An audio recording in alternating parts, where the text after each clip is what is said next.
for turning up on a Sunday morning or evening, given your continental location. I'd also like to thank Luke Daniel, Steve, Cushion, Frank, yourself, and others who are behind the idea to highlight this important event.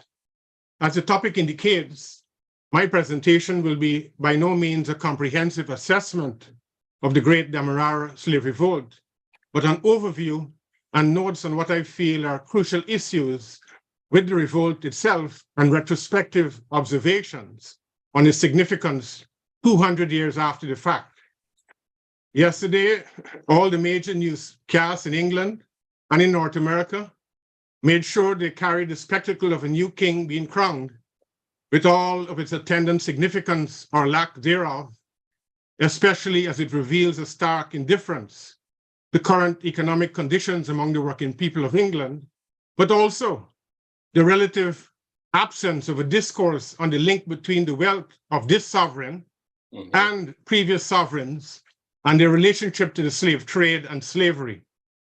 But we can come back later in discussion to that issue in terms of memory and reparations, which was front and center of my mind as the British continued the tradition of pomp and ceremony with their latest sovereign. My focus is on the event that occurred 200 years ago in Guyana in August 1823, when an uprising of the enslaved showed incredible daring, courage, and the capacity to shape their fate by attacking the institutional and physical embodiment of their servitude. The significance of the 1823 uprising cannot be overstated. It was sandwiched between the two other momentous quote-unquote CARICOM slave rebellions, notably Barbados, the Bussa Rebellion in 1816, and the Jamaica insurrection in 1831. Together, all three revolts helped to undermine the political, economic, and moral foundations of the British imperial plantation system, and consequently, the existence of worldwide chattel slavery. But in one sense, 1823 was not unexpected. Everywhere in the Caribbean and the Americas, slave resistance was endemic and extensive. There were also revolts apart from the better known 1763 revolt, which Frank referred to. There were revolts in Guyana in 1807, lesser known, 1813, and 1814 in Berbice, among other smaller revolts. The late historian Villota da Costa's book, Crowns of Glory, Tears of Blood, provides the most thorough account of the revolt to date in terms of context setting, evaluation, and sheer sweep of detail. Da Costa's emphasis on the agency of the enslaved is particularly important as it challenges the notion that history is predetermined by impersonal forces or that individuals are mere pawns in historical processes. Instead, Da Costa highlights how the actions of the enslaved were critical in shaping the course of history and how their resistance played a crucial role in bringing about the end of slavery in the British colonial domain, in this particular British colonial domain, and by extension, the end of slavery in the British Empire itself. Path-breaking new research by historian David Alston also challenges previous assumptions about the size and scope of Guyanese maroon communities and their impact on the plantation economy, from the very significant maroon resistance in 1795 in Demerara, all the way to the official end of slavery in 1834. In Alston's own words, and I quote him, maroon communities were larger, more resilient, and more enduring than has been recognized. A stark statistic amplifies the significance of those communities, as maroon production in the borderlands was recorded as producing so much rice that one European official, or officer, cited by Alston, estimated that the rice already destroyed by the colonial forces had been enough to support 700 enslaved people for 1 year, end of quote. In Britain, criticism of slavery had decreased after the slave trade was outlawed in 1807. Sort of, okay, we accomplished our aim kind of mood. But slave importation from other colonial powers to colonies like Cuba, Brazil, and Puerto Rico actually increased after 1807 on their uneven economic fortunes in the colonies. In Guyana, planters called a meeting in November 1811 to deal with ruin, and reportedly tempers rose and acrimony filled the air. In 1814, with Napoleon Bonaparte defeated, a convention signed in London sealed the fate of Demerara-Essequibo and Berbice that formerly became British and was later fully integrated into British Guyana in 1831. But detailed discussion of 1823's origins must repose more directly at the scene of the large crime of slavery in Guyana, the immense disruption of Black lives, the daily violence, the whippings, brandings, family separations, the rapes, the individual and collective brutality, the denial of cultural and human rights, and general dehumanization occurred in Guyana and elsewhere in the hemisphere where chattel slavery was practiced.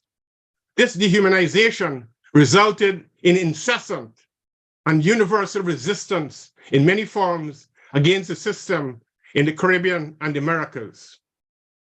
The Demerara Slave Rebellion was also preceded by a governor's restrictions on enslaved people's entry into chapels in Guyana, which was a significant factor that contributed to the time and intensity of the uprising. Prior to these limitations, enslaved people could venture into chapels. This allows for a segue into the role of religion in the uprising. I believe there are perils in depicting the Reverend John Smith and the London Missionary Society as originators of the rebellion as against the reality of the enslaved in their own interests and seeking to free themselves. While religion was a major factor in the rebellion, there was selective and tactical use of religion or the Bible by the enslaved. One historian states, and I quote, "The British missionary enterprise disseminated the Bible across the empire with often unintended consequences. The reception of the Protestant scriptures among colonial subjects was anything but passive. Readers and listeners from among the enslaved congregations appropriated scriptural text in their own distinctive, even subversive ways," end of quote. As Janet Mills in her unpublished thesis on the 1823 rebellion notes, previous narratives based primarily upon white fears have underestimated the nuanced and sophisticated ways in which slaves considered the options available to them to better their lives, end of quote. In short, history from below, the agency of the enslaved overrides the narrative that John Smith led the revolt, thus assigning agency to a white leader over a supposedly ignorant enslaved population.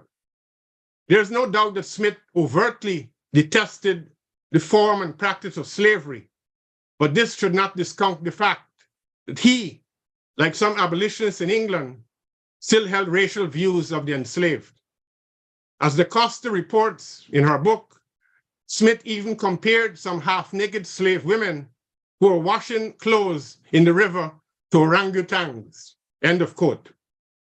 However, on account of the contradictions between the church's stance on plantation slavery and the authorities in Demerara and England, we cannot ignore the significant role, even if unintended, played by the Reverend Smith. But what about the course of the revolt itself? On August 23rd, 1823, thousands of enslaved in Guyana rose up and attempted to uproot the system of plantation slavery that existed since the 1600s under the Dutch in the colony. The course of the revolt was characterized by organization, leadership, and tactics. The Costa's own evocative paragraph captures the essence of the first stirring of the revolt, and I quote her, "The rebellion started at success and quickly spread to neighboring plantations. Beginning around 6 in the evening, the sound of shell horns and drums, and continuing through the night, 9,000 to 12,000 enslaved from about 60 East Coast plantations surrounded the main houses, put overseers and managers in the stocks, and seized their arms and ammunition. When they met resistance, they used force. Years of frustration and repression were suddenly released. For a short time, slaves turned the world upside down. Slaves became masters and masters slaves. Da Costa's comment about years of frustration leading to release reminds me of Lenin's famous axiom: decades pass and nothing happens, and then weeks pass and decades happen. The general pattern of the uprising was like elsewhere in the Americas: immediate attacks on plantations and seizure of weapons, detaining officials and owners. The leadership was inspired by master carpenter and deacon Thomina and his son, the 6'2" Jack Gladstone, a cooper. It had been months in preparation, led by whispers of freedom and events in the Imperial Center that controlled the country. As Da Costa intimated, no one could tell when the idea of an uprising was formed among the enslaved. Right. This thinking is in line with the book, The Quiet Before, The Unexpected Origins of Radical Ideas, that provides an interesting declaration. That is, and I quote, "Change, the kind that topples social norms and uproots orthodoxies, happens slowly at first. People don't just cut off the king's head. For years and even decades, they gossip about him, imagine him naked and ridiculous, demote him from the deity to fallible mortal with a head which he can be cut." End of quote. This observation is consistent with the capacity of and internal deliberations among the enslaved and the importance of political agency or the use of rumor on their part.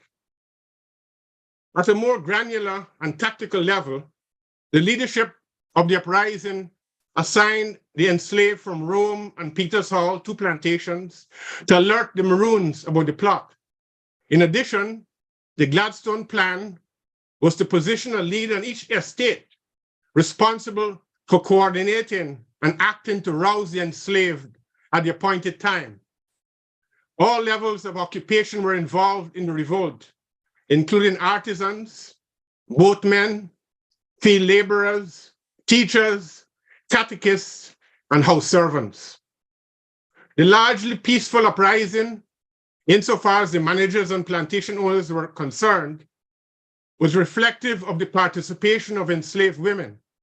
The most famous and feared woman leader of the revolt was Amber of Enterprise Estate, who openly walked around with a gun. Again, we turn to Da Costa for an amplification, if brief, on the role of women in the revolt. She explains, and I quote, "Although women were always played an active part in day-to-day resistance, no woman, except for Susanna, appears to have participated in the planning and plotting of the rebellion. The lack of evidence of women's participation in the conspiracy in Demerara may have resulted from a blind spot in the eyes of the whites who assembled documents about the rebellion. After the rebellion broke out, however, women enthusiastically joined in. During the trials, some were accused of verbally abusing overseers and masters, of going so far as whipping them with bamboos and slapping their faces. Others were seen waving their handkerchiefs, cheering the men on as they passed, carrying their weapons, and one even shouting, and I quote, "Nigger make Buckra run today," end of quote. For days, the pitched battles between the enslaved and the colonial state continued. According to later court testimony, one overseer of Triumph Estate, James Spencer, signified Gladstone's centrality to the leadership of the revolt. He said in court, "I was at home when the house was first attacked about 7 o'clock on Monday night, the 18th of August. On going away, they would go and bring Jack back with more hands to make us submit. Soon afterwards, they came back, and the prisoner, Jack Gladstone, who was in court at the time, was with them. This party threatened to fire the buildings if we did not give up our arms. When we gave them up, they rushed into the house. I heard several of them calling Jack, the prisoner, by name, repeatedly.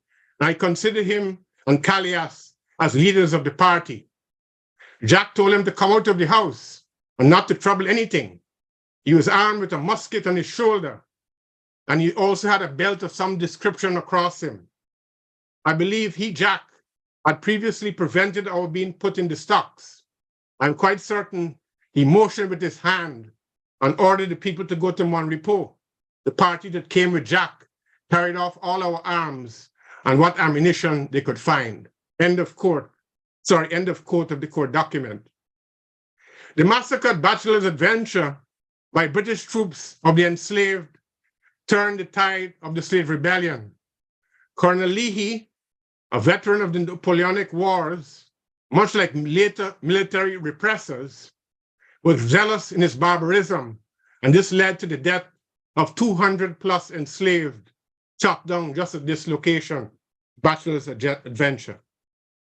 Kwamina was eventually sidelined and killed in September 1823, as McGowan notes, by an Amerindian in an expedition of militiamen sent by the government and planters to capture fugitives. Kwamina's body was dragged to the front of Plantation Success, bound with chains, and hung between two trees as a warning of the fate waiting prospective rebels. For months, as was typical in the aftermath of enslaved revolts, it remained there, swinging in the breeze and becoming shriveled. We are left with the haunting description of an English resident of what happened to Kwamina's body. And I quote, "A colony of wasps had actually built a nest in the cavity of the stomach and were flying in and out of the jaws, which hung frightfully open," end of quote. For his part, Jack Gladstone remained at large until he and his wife were captured at Chateau Margaux, reportedly after a 3-hour standoff in early September. Gladstone was spared the death penalty after his trial. Since Gladstone was massively popular, this act of amnesty might have been for tactical reasons, and in any event, during the trial, Gladstone had implicated Smith, which was important for Smith's prosecutors.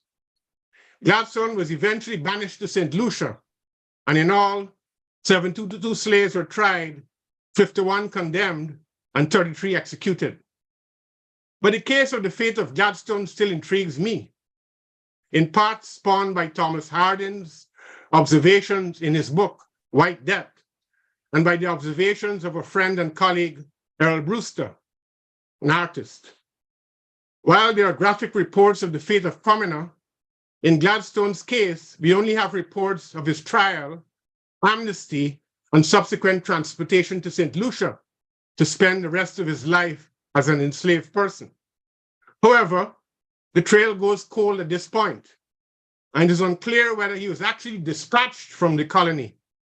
Hardin reports that the initial plan was to deport Gladstone to faraway Bermuda, but that was about 2,000 miles away, at least nautical miles. Brewster, for his part, speculates that Gladstone might have been quietly bumped off, instead of being transported to St. Lucia. While an execution would have been difficult to conceal for so famous a person, it was not entirely impossible. I attempted to check records of St. Lucia at the large archives of the Les Antilles that resides at my university, in the hope that the arrival of such an enslaved leader would have inspired newspaper accounts. But like the inquiries made in St. Lucia by Hardin, I came up short. I'm hopeful that the CSI historian can help solve the conundrum of Gladstone's eventual fate. The presence of the Haitian Revolution in the calculation of the enslaved in Demerara should also not be discounted in the origins of 1823. I mention this because historians of 1823 have been generally cautious about identifying any link with the Haitian Revolution. It is very likely that Kwame and Gladstone, as well as other rebels, would have been aware or part of the common wind, a reference to the informal networks and interconnections among the enslaved that spread through ports and in other ways that informed about the great events in Saint-Domingue or Haiti at that time. Although the cost notes that no reference to the Haitian Revolution was recorded among the rebels, it is highly improbable that the leaders of the revolt would not have heard of the events that took place in Haiti just 20 years prior. The fact that Haiti was in the calculation is clearly evident in the testimony during the trial of an overseer, Van Woerst, who quoted Reverend Smith as stating, and I quote him, "The slaves would never be better situated until something like what occurred in Saint-Domingue should take place here," end of quote. Other factors were fortuitous for a slave rebellion on the scale of 1823. Some enslaved persons were allowed to travel to Georgetown to the market, for instance, either on their own behalf or on behalf of plantation masters, which allowed them to communicate in the very marketplace.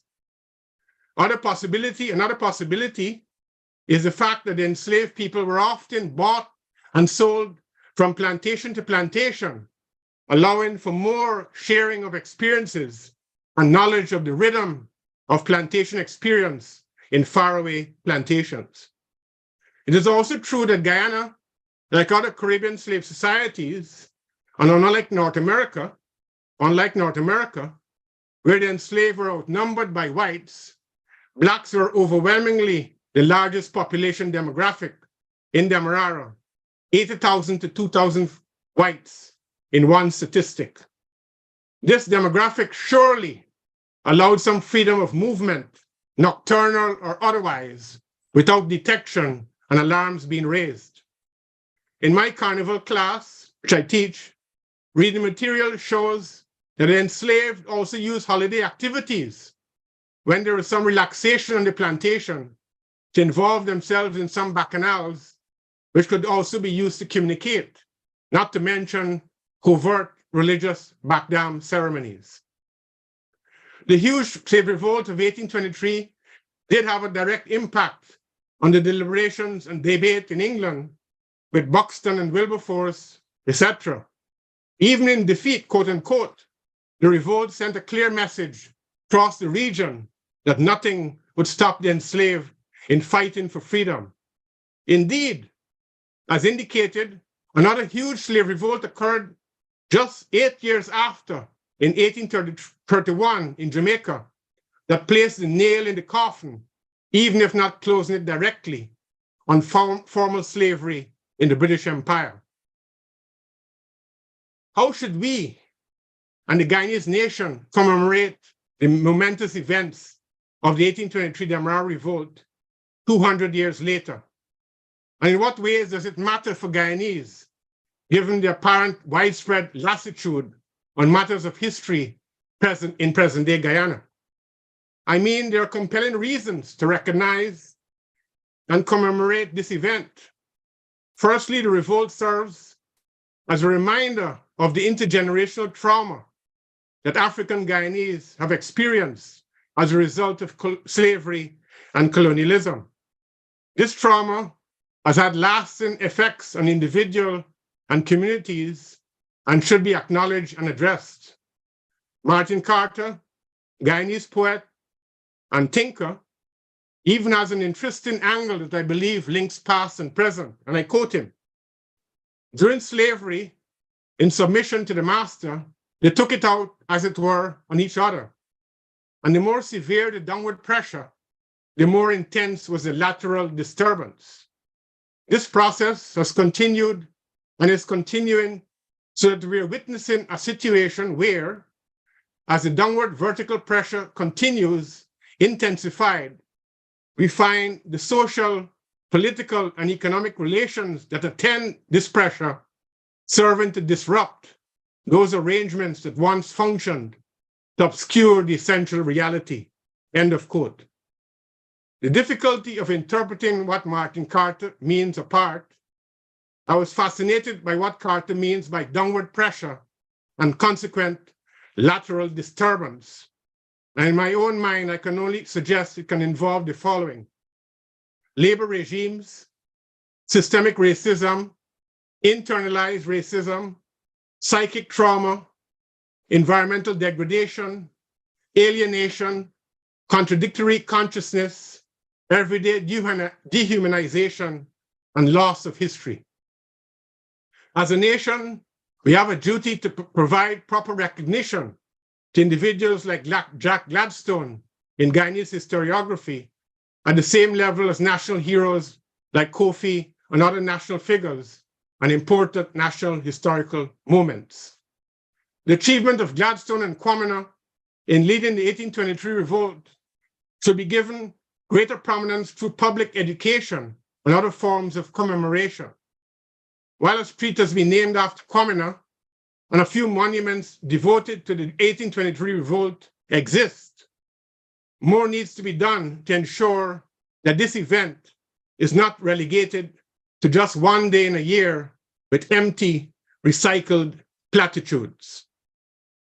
Instead, ongoing public education and substantive appreciation should be promoted to ensure that the significance of the 1823 Demerara revolt is properly recognized and remembered.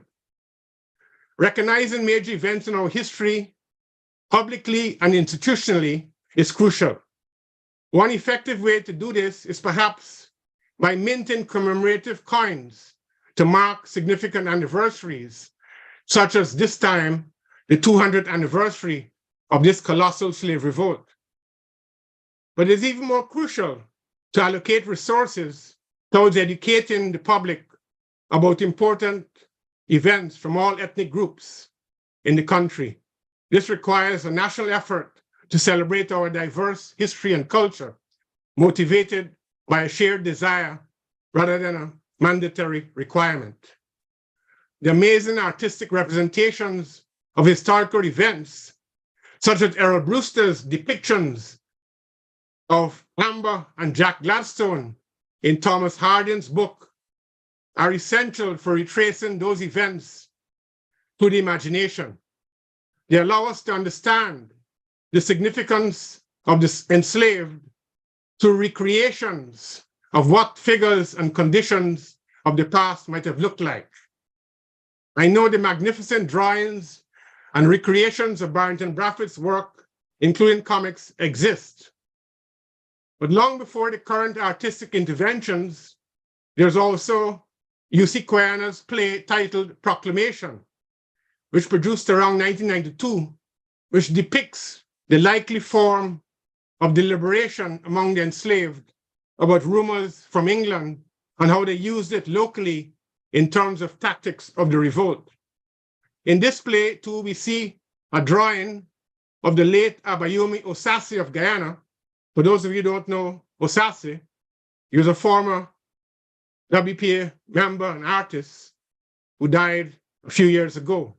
He depicted two women in this play, The Proclamation, celebrating the revolt, and that is again redolent of the importance of artists for history unreachable to modern technology, including photographs and audio.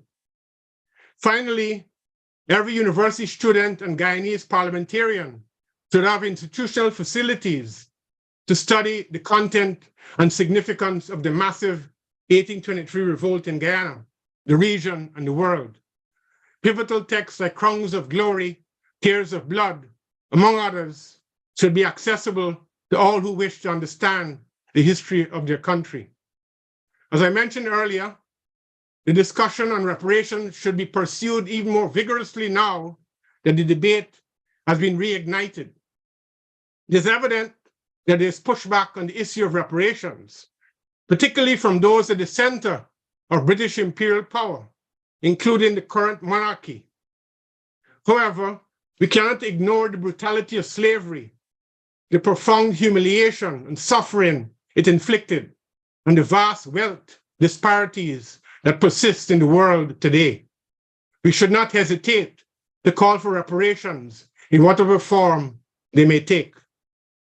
Indeed, an early call for reparations or a plea for reparations was made just almost 30 years after the initial revolt in 1823 by a little-known group called the Guyana African Association, who in 1842 petitioned Queen Victoria and signed by a man called George McFarlane.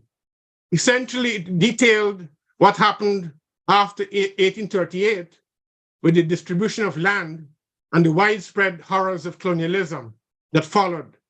And it also complained about the immigration that was entering the colony and depriving Africans of labor, land, and work.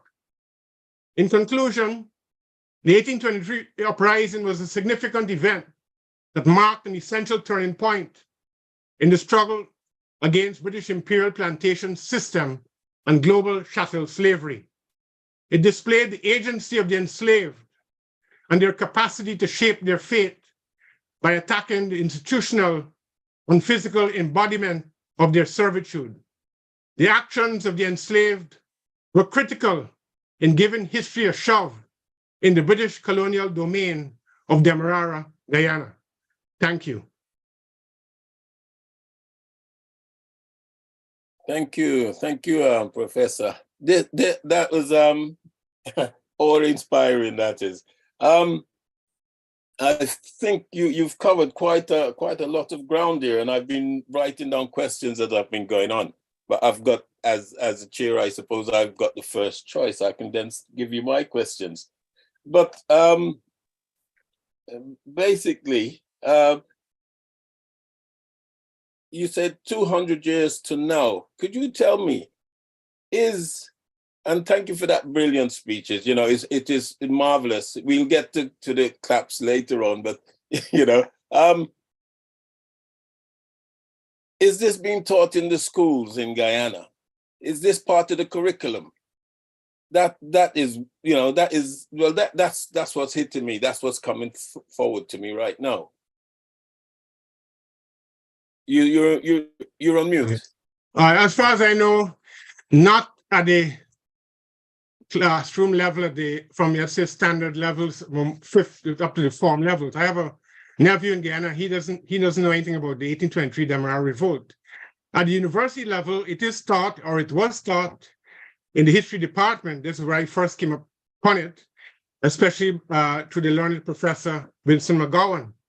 But even now, the university has a paucity in the terms of the history program. It's kind of very, very low on the expectations of the modern tendency towards STEM, biology, law, and sciences. So history has fallen off the radar, not only in the school system, but even at the highest levels of the university.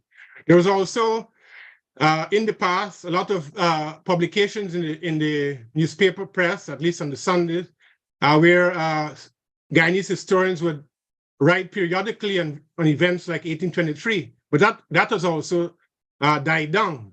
So I think it has to do with the globalization project, which you know, the neocolonial project, which has kind of pushed a lot of economies into tailspin and also created a sense of cynicism. But I think it's a great point you raise, and it's very, very necessary to reignite the education on events like 1823. I know, for example, that Walter Rodney's books produced before his death, Kofi Badu out of Africa and Lakshmi out of India, were supposed to be taught in schools. But I don't know where that stands at current, because I know there were some objections to Lakshmi out of India from senior Indian educators who thought it was not historically accurate. But that is what I can say for the time being about the level of information and education about 1823. Okay. I've also seen that Marsha's hands up. Marsha, could you unmute and ask the professor your question, please?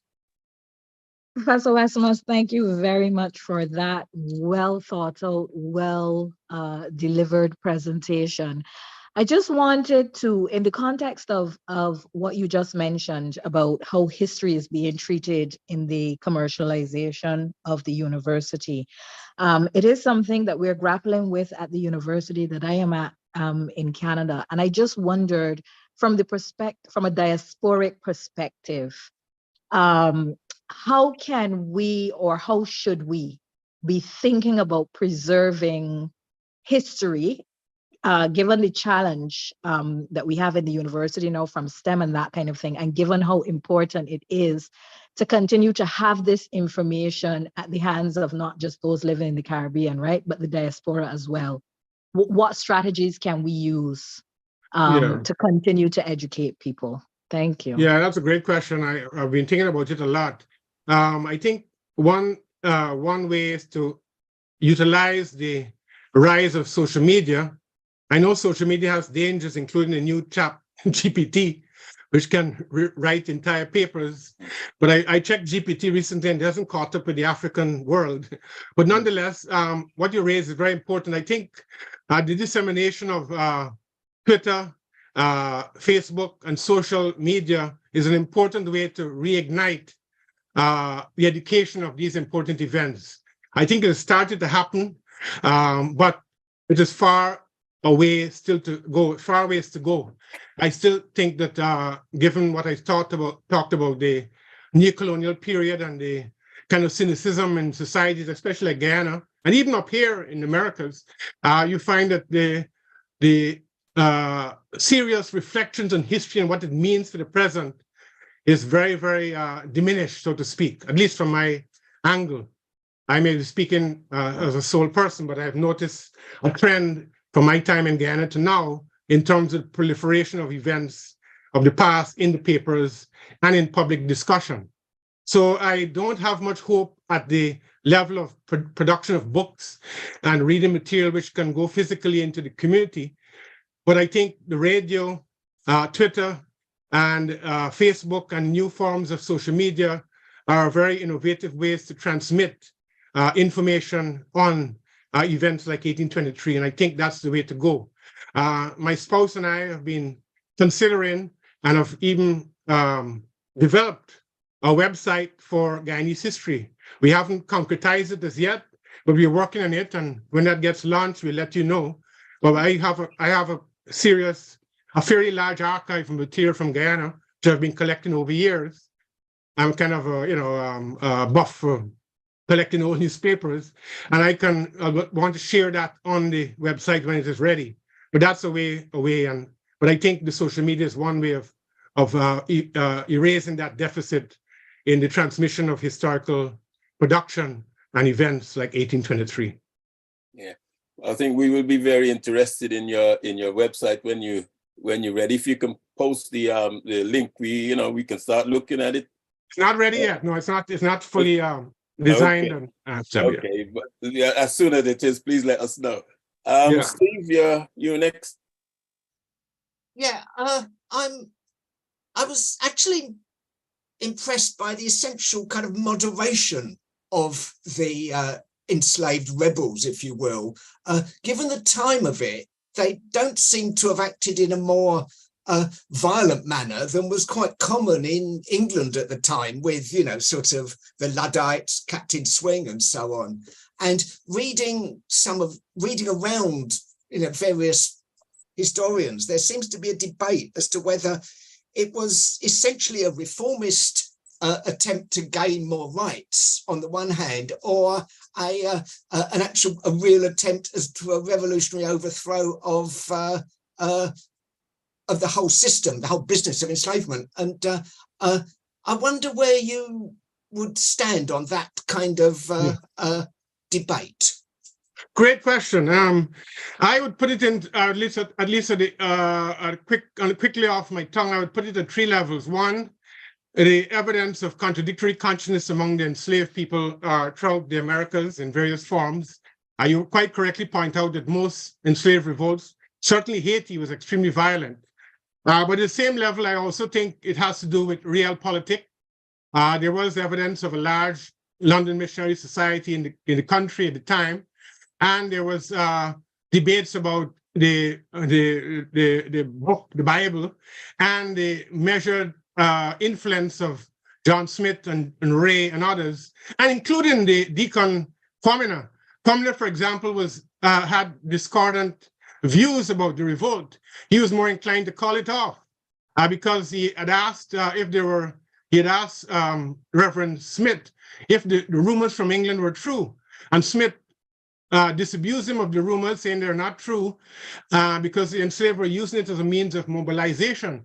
And then Commoner was satisfied with that and kind of went back to the enslaved and said, hey, you know, this may be not true. We may not have freedom anymore. So I think that was one factor. The other factor too was, as I mentioned, realpolitik and the measurement. All leaders of slave revolts have to make tactical decisions. Demerara-Essequibo in 1822, even Toussaint in Haiti. I remember there was a lot of deliberations of how far to go. One time when Dessalines came back after attacking a British or French regiment and coming back with the heads of generals on his back, Toussaint told him, I told you to trim the tree, not uproot it. So there was also tension within the enslaved community and how far to go and what amelioration you can get. And then that leads me into my third point, that at reform level, there are a lot of rumors in England about whether the king, I think it was George IV at the time, the Mad King was, I think, already dead, where there was a lot of discussion about amelioration, and these were transmitted as concept of freedom. Now, whether it was done in the sense of which I mentioned in the article, I mentioned in my talk, that it was a tactical device on the part of the enslaved to glean support by raising rumors as exaggerating them, or whether they actually believe that these rumors were true is another matter, but it did have a part to play in how they measured the revolt was.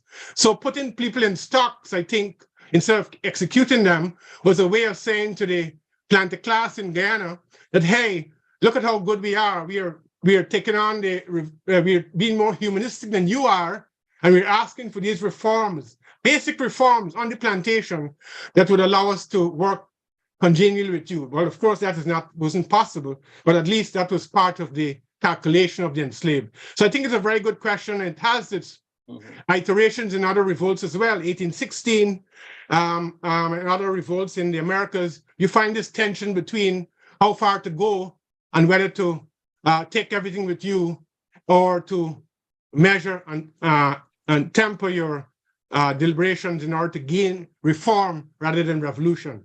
And 1763 and 1804 went the way of revolution, whereas others went the way of attempted reform. But a very complicated issue. Vanda Radzik, you're next. Could you unmute and ask a question? Yes, thank you very much. This is Vanda from Guyana. Thank you so much, Nigel. That was brilliant. And thank you, Luke and the Caribbean Labor Solidarity for organizing this. And my first comment is we need more of these. Nigel, I wanted to ask you whether currently, whether you have been invited by the UG History department. I hope it still exists. Have you been invited recently to maybe give some of these guest lectures within the university context and open it, as this is an open forum? That's number one. Number two, I have two recommendations for the wonderful group that is on this call and to you. And my first comment is that myself and I'm hoping for more, we would like a lobby to the University of Guyana to have you at least nominated for the vacant Walter Rodney Chair of History at university. And I'd like to know if you would be willing to be so nominated. Secondly, I have been intrigued for years now about the role of women, enslaved women, in their liberation movement. And so I was delighted to hear you mention two of these women, one of whom is Susanna, carrying her musket openly in the rebellion phase. And to be honest, I think this is another thing that Guyanese here can lobby for, and that is to have a monument to Susanna and whoever else. Amber. so that, so that at least women and children and whatever, even if it's just an annual event where the role of the women, enslaved women, can be highlighted and honored for posterity. So those two things, Nigel, three things, if you could answer. Thank you very much. Thank you very much, Rhonda, and great to hear from you. No, I have not been invited to give any lecture series through the University of Guyana or in relation to the Walter Rodney Chair.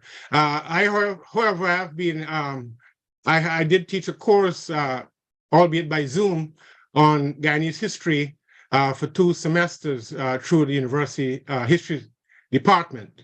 So there have been attempts to reach out and also attempts to gather material for myself in relation to building, rebuilding, and assisting the department to attract students, but also to generate history into the community and at the University of Guyana.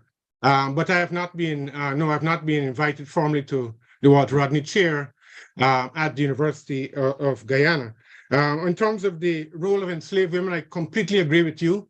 I have been searching through the material on 1823. The Costas book, as I mentioned, has some material. And the book by Thomas Harding also mentions women.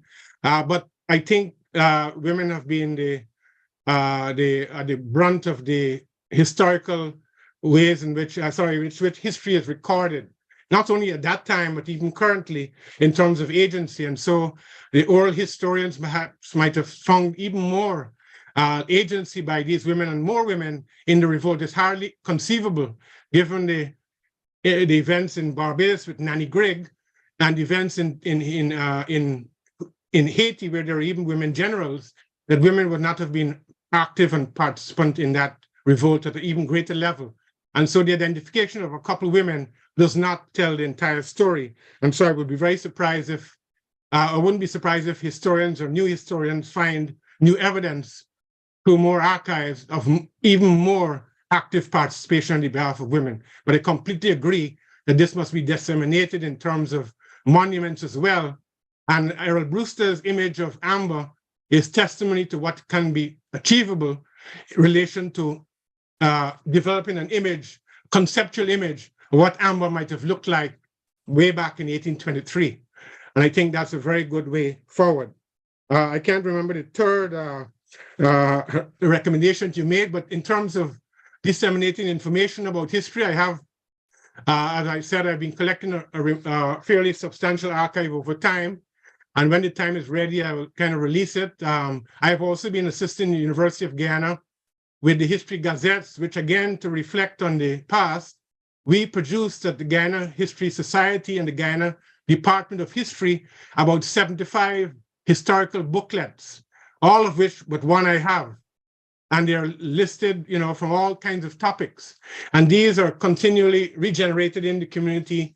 And they always ask me to send it back because sometimes they lose it. But I have a soft copy and hard copies of those 75 history gazettes, which are valuable repositories of Guyanese historians, mainly elucidating on aspects of Guyanese history. And I'd be glad to share them at any time. Thank you, Nigel. Yeah, thank you very much. And Vanda, while you're there, and you say you are in Guyana, could you one of the question I asked Nigel is this being taught at the ordinary school level? Is the history being taught of Guyana being taught at school level? Yeah, I think there's some history being taught, but I really don't believe that there's anything substantial or innovative or that reflects some of the new research and findings, not even so new, maybe decades old. So no, I think the entire teaching of history at all levels needs to be rethought and revitalized in Guyana urgently. Thank you. Thank you, yeah, because I had gone to school there. I knew more about English history than I did of my own. I've got Christian. Could you unmute and ask your question? Okay, thanks, Frank, and yeah, thank you, Nigel. Brilliant talk. And hi, Christian. Hi, well done for all the work you're doing there. I'm trying to get people, raising the profile of this. I suppose just a couple of points really. I suppose one, in terms of why the 1823 started kind of more non-violently, I suppose Thomas Harding, I think, makes a point about after 1816, Bussa Rebellion, they kind of, because that rose up so heroically, got so brutally repressed, they thought there was arguments saying, let's try something different. But I think the other thing that's interesting is not that it helped them, but as you say, they got brutally repressed by the British anyway. But I suppose one thing that's interesting about it is the proto-proletarian, if you like, dynamics of it, almost like a strike, isn't it? But they, this kind of, we're not going to work, and actually get more militant than a strike, going around putting these slave owners in the stocks, and brilliant, amazingly inspiring. And that dynamic, I think you could see as well in Jamaica in 1831, as someone pointed out in the chat. I suppose the other impact just on women, I suppose in England, the English abolitionist Elizabeth Hayrick, I think, wrote a pamphlet afterwards called Immediate, Not Gradual Abolition, basically saying, slavery's got to end now in result. So it did have a kind of radicalizing effect as well on the abolitionist movement in Britain. My question was just about Walter Rodney in 1823, because do you know much whether Rodney really writes much about it? I've got a little bit in History of Guyanese Working People where he talks about endemic slave revolts during the 1820s had taught the lesson that slavery as a form of control over labor was proving uneconomical and unstable. But I don't know. I don't know if you have much more about how it figured within Walter Rodney's kind of imagination, his work as well. Thank you for that. The first, thank you for those comments about proto laborers. I think is a great point as well. In terms of Rodney, remember he returned to Guyana, and I wrote in our book, and Rodney was always writing. He was writing at every conceivable point, and the plan was to write a history of the Guyanese working people, and even go backwards and forwards in terms of his assessment. Unfortunately, it got cut down at the same time, and so there are silences in it, but I'm pretty sure that Walter, being who he was, would have definitely ventured into all of the slave revolts and found unique ways of assessing them in his own way, and also amplifying them in more elaborate ways and connecting them to continental struggles as well. So I'm pretty sure he would have done that, but you're quite correct. There are, even given the fact that he wrote History of the Guyanese Working People, that there are some silences in his work at that time. Again, possibly attributed to his early demise, but also there's a silence on Haiti in his work, which is very strange to me, because he did write very extensively on other revolutions, including the Cuban Revolution and African revolts in terms of African history, but yet there was a kind of silence on the Haitian Revolution, and I can't get my head around it as yet, why that is a silence there. So there is something there in terms of 1823, but also in terms of Haiti. I can only imagine maybe because his protege, that is CLR James, as you know, because you're the CLR man here, that maybe because he had a kind of a tension with CLR, that maybe he didn't enter into the waters of Haiti, but that's only speculation. I think you'd have dealt with all of these revolts if he had lived. But it's a great point to raise about 1823 and 1763, but I think he would have dealt with the entire scope of Guyanese history, because he was very, very, very, very active in thinking about these issues, even as he struggled in Guyana or in Tanzania or in Jamaica against all odds. Yeah. Okay, thank you for that. Glenroy, could you unmute and ask your question? Yes, greetings, Nigel. Thank you for that. I didn't join at the outset, but what I heard was certainly impactful. I'm pretty sure Walter didn't die at a very old age, so I think there would have been time for many other issues to be addressed and written about. I really want to follow on from Steve Cushion's question about what would you say, the severity of the revolt. And I just wonder whether, in your opinion, of current reparation campaign and the possibility of that kind of, what should we say, pushback taking place. And I refer specifically to the effort of the descendants of the enslavers. You know, there were other people in Europe and so on who were helping to fight against enslavement, not the enslavers and their descendants. So I think that their role, or we want to hear from those people who were our allies or their descendants. So I'm just wondering if this publicity being given to the so-called descendants of enslavers may impact on our campaign around reparation and take it to the level of less of a revolution, which is needed. Thank you. Yeah, thank you for that again.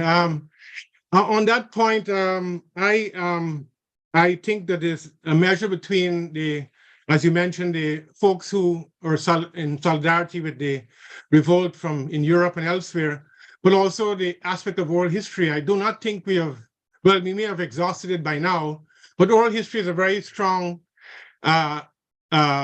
salient actor now in modern historiography and has not been discounted in terms of recollections of the past. I could tell you about one very evocative statement made by our brother U.C. Guyana, whose work I mentioned, Proclamation, but who, as a young boy in Lusignan, heard a market woman who was selling mangoes or something, who told him, Congo High Nation, Picnic, Congo High Nation. And what he meant was that, you know, you have people, your ancestors were people of high ancestry, had civilizations and were very buoyant before the Europeans subtracted you from the continent and laid you out here in the colonies. So I think from both ends, from the angle of the recovery of that material you mentioned of allies and others who can give more substantial assessment of the whys and wherefores of Demerara, but also from the angle of oral history. I haven't heard much on the level of oral history in Guyana in terms of 1823, but I mean, you know, never know. There are families whose descendants were probably, you know, fairly close and could show some light, and maybe people have not elicited that from them. For example, you know, when I was doing my campaign to find old newspapers, I would arrive at a house and hear that the people just burnt a whole set of old paper, thinking that it's not significant, and then you realize what the travel trove is gone, you know? Yeah. So in that same stead, I think that the work has to be done of historians and other social anthropologists or whatever you call them to go out and talk and reach out to people who may have some residual linkages to knowledge about 1823 and thereafter, or from the other side, from the bottom up, from oral history itself, and re-signify the memory of 1823. Okay, thanks for that. Ozzy, just a minute. Can I, the word reparations was just brought in again, and you mentioned reparations, and it's George McFarlane, which yes, George, yeah, was well before the time. I once asked a question of, I think it was Selma, C.L.R. James's wife, why wasn't reparation tackled at independence? Why is it now that we're going after reparation? Could you enlighten me on that? Well, that's a whole talk by itself. I'm not an expert in reparations or its lineage, but certainly I think the post-independence period was a period of, even though it was anti-colonial in scope, if you look at the newspaper records of that time, there was still a lot of mystery about even our own history. We're coming over into that tangle between a colonial republic with all of its contradictory consciousness and, as you mentioned, the schools that taught European history, and then into independence in a new world. In the 1960s, the New World Group was promoting ideas that bordered on reparations, but dealing mostly in the economic vein. So I can only say that I think it was the fact that nobody in historian at the time had gone boldly into the arena of unpacking our history in the same way. For example, in the 1966 New World issue of the Independence issue, U.C. Guyana has a document on the 76 revolt, and he calls it a revolution. So he was far in advance of the of the template of historical records at the time, but still not enough. So I would say that it requires, it was probably the effect, the colonial lag that forced people. For example, people to this day, I mean, the Guyana's Republic Day is celebrated on February 23rd. But if the idea was to celebrate it on the day of the revolution, then it was wrong, because the revolution actually occurred on February 27th. So again, you see how the historical record can be warped by non-thorough scholarship. I think the first person to do it was not actually the woman who wrote Marjolaine Cars, but our own Anna Benjamin, who wrote under the name of A.J. McCameron, who first uncovered the date of the 76 revolt as happening in February 27, 1763, and not February 23rd. But now we celebrate the Republic on February 23rd. So there are instances like that, which I think has to do with the emergent anti-colonial period and the haze that came with independence, which again was mainly flag independence and did not fundamentally, apart from Walter Rodney and others, challenge the existing scholarship on what it meant to be independent, which was, in a sense, conservative, or cleave towards a European dialectic, whether in terms of the Soviet Marxism or some other form, which is radical in itself, but not enough to deal with the Black question or the Indian question or the complicated local colonial questions. Okay, thanks for that. I'll see people go back to you then. Sorry to interrupt you. Yeah, that's no problem, Frank. It was actually an important point. So, I mean, Nigel, I mean, fantastic. I'd like to join everybody else in congratulating you on this excellent presentation. I learned so much. I learned a lot this morning. I really appreciate it. I have a question, and I would really love to hear your thoughts on it. It's something you said that kind of triggered me thinking when you were talking about the influence of the Haitian Revolution. But then you mentioned that, in fact, there was a dynamic that was taking place within the region of slaves being moved from island to island to island. And when I think about what you said about the influence of the Haitian Revolution, and I thought of, you had Barbados in 1816, then Guyana 1823, then Jamaica 1831, Trinidad in 1837. But then I'm thinking, even prior to the Haitian Revolution, there were several slave rebellions and even the small islands in Antigua, Grenada, that may have had some influence even on the Haitian Revolution because of that point that you made. And then it started to dawn on me that maybe to see all of these rebellions as a whole, not as separate rebellions spatially and temporally, but rather it's part of one Caribbean conscience, one Caribbean subject that is emerging into history, right? And I would really like to hear your thoughts on this idea of a Caribbean spirit that is being forged through blood, of course, but being forged not as individual islands, but rather as one Caribbean collective spirit. Yes. And regardless of the colonial power, meaning whether it's French, Dutch, Spanish, or English. I'd love to hear your thoughts. That's a great question. And it spawns a memory in my mind, because when I was at Binghamton University, I was tutelage under the world systems analysis philosophy or ideology at Binghamton. And one component of their thinking was what they call anti-systemic revolts and collective consciousness, as you pointed out, which was also endemic on the system of European capital and dislodged, distorted, and broke it up eventually, and was endemic. The question of common wind, of course, is very central to that. And common wind is not only in terms of the movement of enslaved between colonies, either sold or dispatched or transported, but also, I think, the ways in which the enslaved would use ports, ship ports, to tell, Matty, as we call it, that, hey, something happening in St. Kitts, something happened with Fedon in Grenada, something happening in St. Lucia, or the cockpit country in Jamaica, or whatever, or of course the central one, Haitian Revolution. So I think there were widespread knowledge systems, and the book called The Common Wind by Julia Scott elaborates on that. If you can get a hold of that book, it will really elaborate on some of the themes you mentioned there, and also the question of collective consciousness.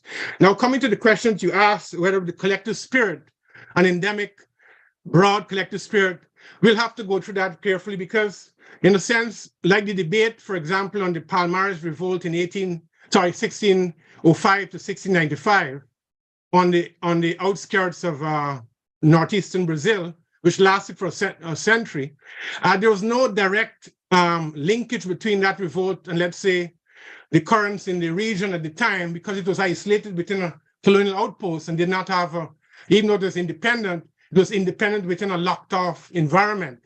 So the spread was not as significant. In the case of, your point is more salient in the case of islands and the Americas and Florida and elsewhere, where movement was taking place. But even then, I don't know what we can call a collective spirit of understanding of each, rather than discrete elements of any universal collective. If that was so, perhaps we could have toppled the entire system even earlier. So I guess it's a blend, a dialectical blend of the discrete, that is the particular in every sense, and also the sense of universal influencing each other. But I don't think there was a direct sense, a collective sense of toppling the entire system for some of the reasons which I gave in 1823, and some of the reasons which you mentioned, in some others have mentioned in other cases, that it would be so universal a conception. I would love it to be, but I think we'd have to pass through it in more detail to arrive at such a conclusion of a universal thinking in terms of anti-systemic activity. But the anti-systemic activity was so universal in its own right, whether discrete or partial or collective, that it did interrupt global capital and destroy it. And so in that sense, it had a collective spirit. But at the same level, historians would go in and come out and say, hey, I don't think that, St. Kitts influenced so much.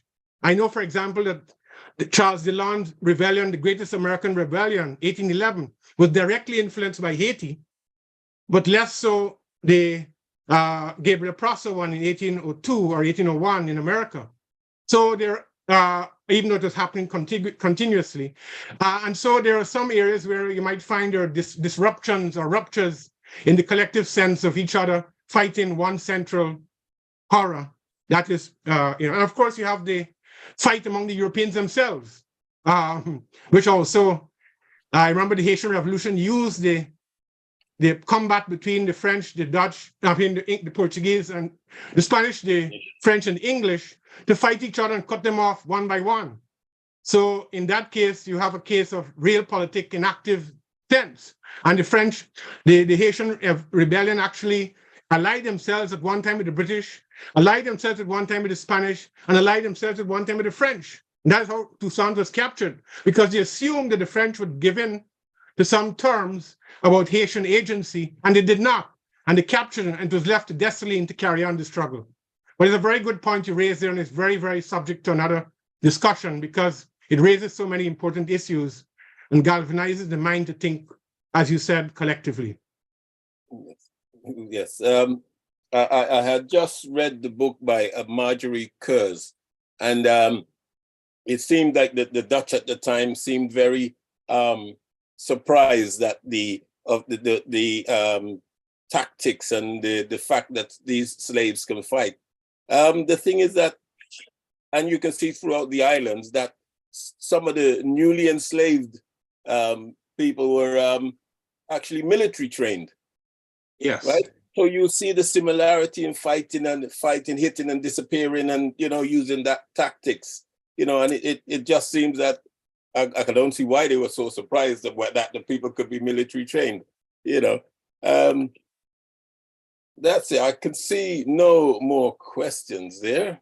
So people, what we would do is unmute and give Nigel a big hand and thank him for the marvelous and informative thing we've had. Okay, thank you.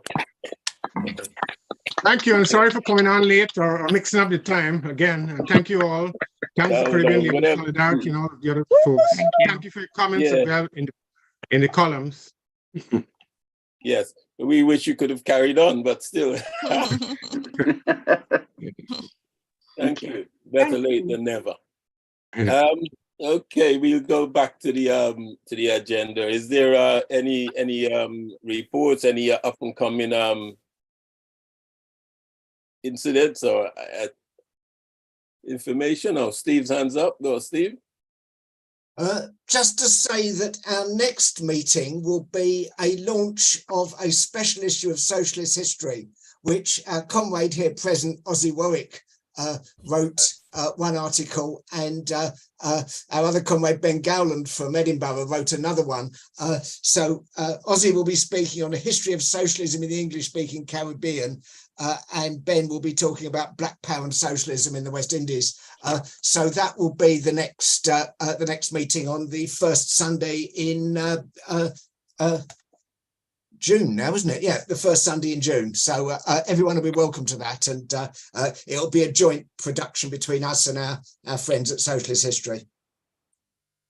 And and suppose I should mention the Global African Congress will be having their normal SIS Sunday International session, starting at 4 o'clock. I saw Glenn was here, but he's gone. So I'll try to see if I can get the link and put it on. Okay, any others? Dennis, I saw your hands up. Yes, comrades, just to remind comrades, I don't think anyone will forget. Sorry, I seem to have lost my vision. 1 second. I seem to have frozen. Okay, comrades, you will be aware a few weeks ago at the suspension of Diane Abbott. And I'd like to remind comrades attending this meeting that CLS has issued a statement of solidarity with our friend and comrade, Diane Abbott. I agree. And it's on the website. You can see it, download it, and disseminate it.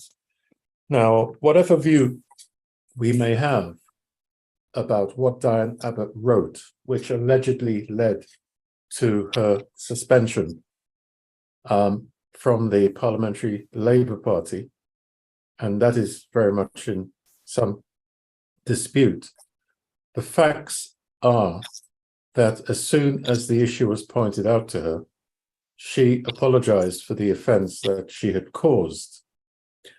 And one would have thought that a former shadow minister making such a profuse and immediate apology would have rendered the matter historical.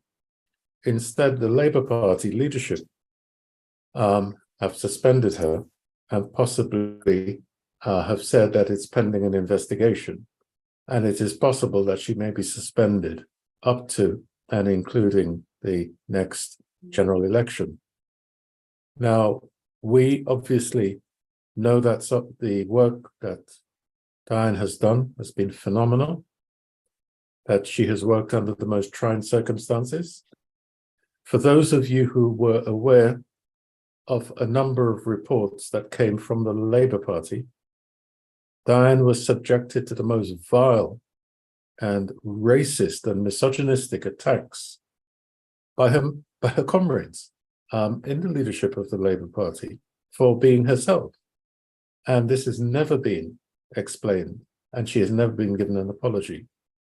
It should also be noted that when compared and contrasted with the treatment of other members of the Labour Party who are in leadership positions, have a look at this and think of what you think. A white male shadow cabinet member made an obvious anti-Semitic trope against the publisher of a major newspaper. That member, although they apologized, was not suspended. And in fact, that member has been promoted. compare and contrast and find out what you will. I have been given to understand that there is a number of meetings taking place around the country in support of Diane, and so we'll see what happens. Thank you for giving me this opportunity. Thanks for that, Dennis. We've got Karen D'Souza. Karen? Yes, thank you. On a totally different matter, since Luke, I think, raised the cockpit country webinar of the other day, I thought that it would be useful if CLS was also keeping an eye on what's happening in terms of the oil and gas industry in Guyana. We are in a situation where the courts have in fact ruled twice that I can recall in favor of the environment and the defense of people of the country.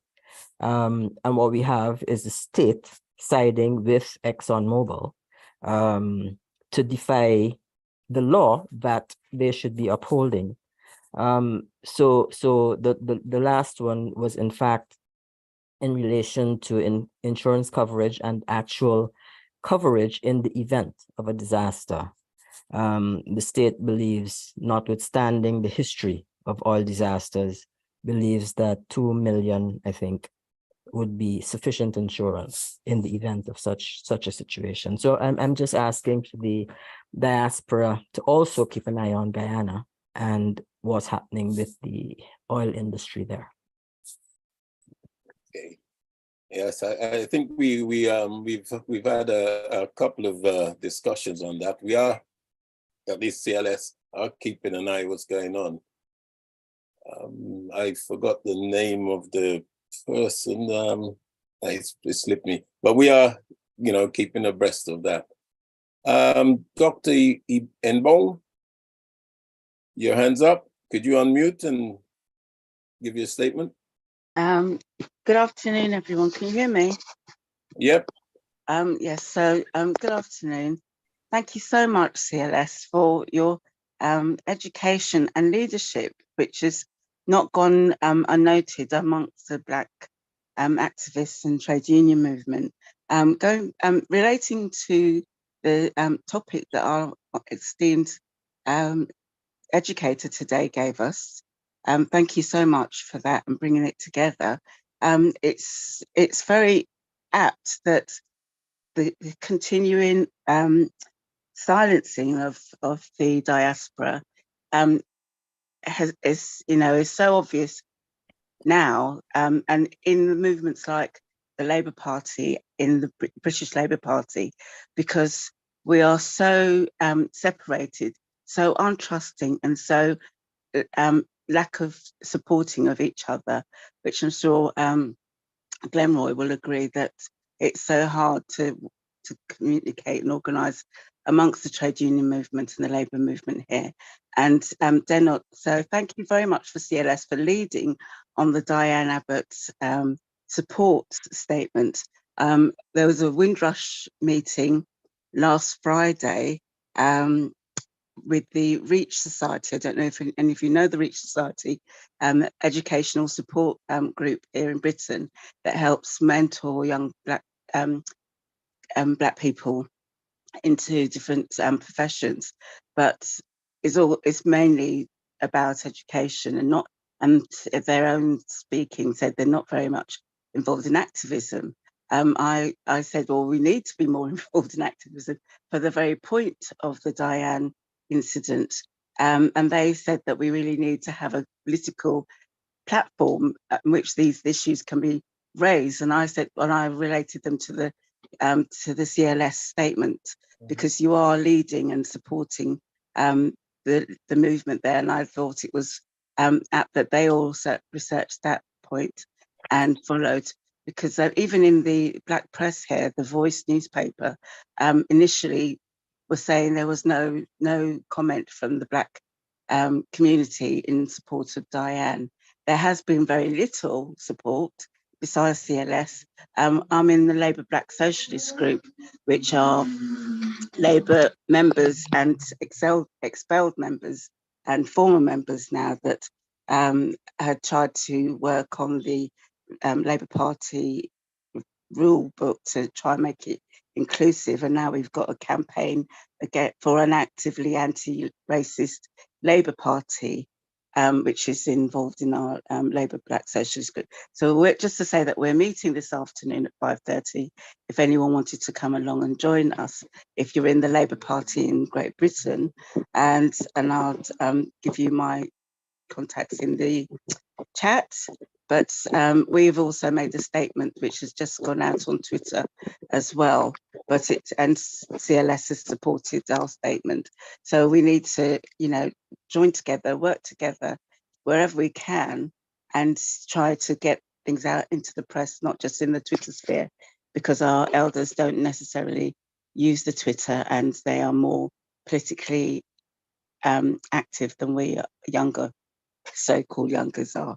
But thank you, comrades, and thank you for the education that you continue to inspire across the diaspora, especially in the Caribbean, because I know my family over Barbados know about you too. So thank you.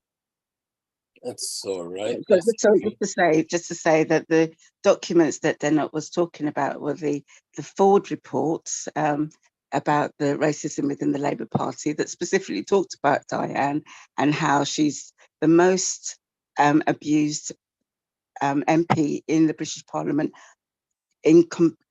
combined with all the others, than any of the others, and the Al Jazeera TV Labour files talking about the hidden emails and such like about Diane specifically, but other Black MPs and other Black people working in the Labour Party that were revealed at the end of that last election and participated in the Labour Party's demise at that last election because of their division and their division within the division, I think. But anyway, thank you very much, comrades. Yeah, thank you very much for that. When it comes to support for Diane, I think there's a lot of support within the Black community, but it's not being reported. As usual, it's not reported by the Black community because the media we have is very well, it's local. It's not national. And I think I read a good article in the Morning Star by John Pilger, who actually was lambasting the rest of the press fraternity for not speaking the truth. And it just seems now that we're in actually a dictatorship. We're only getting one side of the argument. We're not getting the other side of any argument. It's just been curtailed. We are in a dictatorship now. It's just also important that... One second, who's that? Dr. Ibonga? Inabong, yeah, just going to say that in terms of reparations as well, it's often our Black family that's the ones that are silencing the cause for reparations. But, it's part of the press and media ideology that it's not something that we need to worry about anymore. But the Trevelyan family were on the press last Monday week talking about Grenada or Guyana, sorry, I'm terrible, and how they were talking about reparations and talking to the king. Okay. Yes, then you come. Very, very quickly, adding to what Dr. Dr. Kokum said, the most damning of the vile attacks on Diana came from a leaked internal document of the Labour Party, which led to the Ford report, in which one person commented in their WhatsApp that they found Diana disgusting and repulsive and felt physically sick when they saw her. And no action has been taken. The Labour Party has taken a view that this report was leaked, and so therefore it's sort of in suspension and so on. And even though this person has been quoted, no action will be taken. Also, the Labour Party has, to elucidate what Dr. Okokon said, have been trying to dampen the Al Jazeera reports on the various leaks that have occurred within the Labour Party. And so we're in a very, very strange situation where it is almost impossible to find out what the opposition party is doing in terms of its own internal affairs. So that's what I have to say. Okay, thank you for that. Good. Is there any other contribution or reports? No? Okay. Well, is there Steve? Are you still around? Yeah. Yeah. Do you have to hand the contact in Guyana where the environment? I'm sure Karen knows about them. No? I don't offhand. My memory's as bad as yours, but we do have videos of previous discussions that we've had with in meetings such as this. Yeah. And I think you're absolutely correct. This whole question of oiling is just part and parcel of the whole kind of robbery and environmental vandalism that is going on at the moment. And so therefore, thanks for the reminder. We will, we will re-energize ourselves on the question. And if the comrade who raised the question has any information about things that are happening in Guyana now about this, and they want to write something for Cutlass, please send it to me. You'll have my email from registering, and we'll put something in Cutlass. You're right, we do need to get up to date on this one. Okay, thank you for that, Steve. So everyone, thanks for giving up 2 hours of your Sunday mornings or Sunday afternoons to be with us, and look out for what we got again next